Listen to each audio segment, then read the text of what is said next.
A project to brighten up empty retail spaces is about to get underway in the city. Local designer Tamsin Cooper is involved in the concept and she's here to tell us about it. Good evening. Good evening. What is the Urban Dream Brokerage project? Wow, it is a project to revitalise the empty spaces within Dunedin City. And how did it all come about? Well, it's actually a Wellington City initiative through a group called Letting Space and Urban Dream Brokerage in Wellington. They've been running successfully for 3.5 years and they've put some fantastic projects within the central city of Wellington. And so Dunedin saw it as an opportunity to learn from Wellington and get some things humming in our central city. And tell us about your involvement.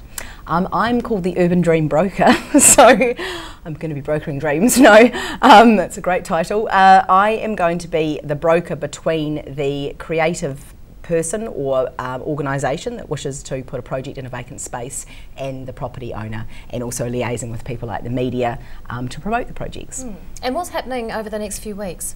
The next few weeks are very important. We've got a very quick turnaround. We actually have just started calling for submissions. The submission form went live on the website last night, so hopefully if anybody is interested they can download it from the website. Yeah, how can people submit ideas? It's quite a simple process, so they need to go to the website, which is urbandreambrokerage.org. And click on the Dunedin page. I would recommend they look at the Wellington page as well to see what has been happening in Wellington. Porirua is also doing a similar project, so it's got examples of projects that have been successful in Wellington.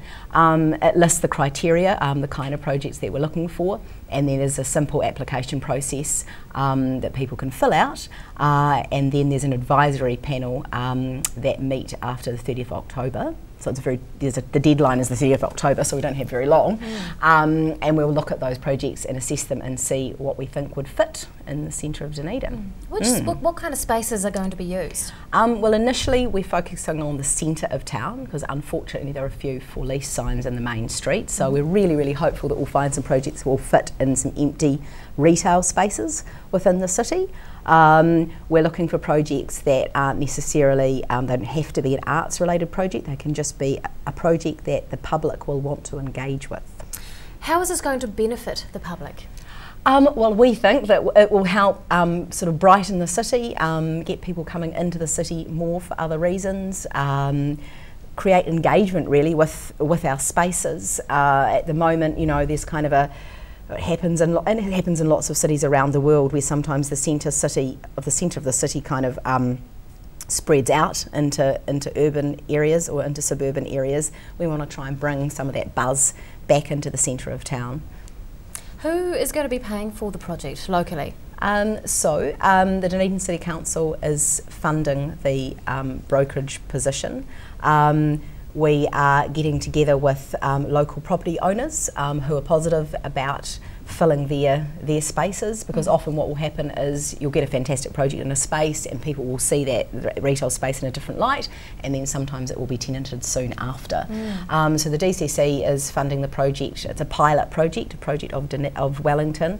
The Wellington organisation are overseeing the project in its first few months to get us sort of up and running, and then we'll see what happens after that. When can we expect to see some empty stores not empty anymore? Well, no pressure, but we're looking at the first project to be up before Christmas, so November would be wonderful, but December possibly too.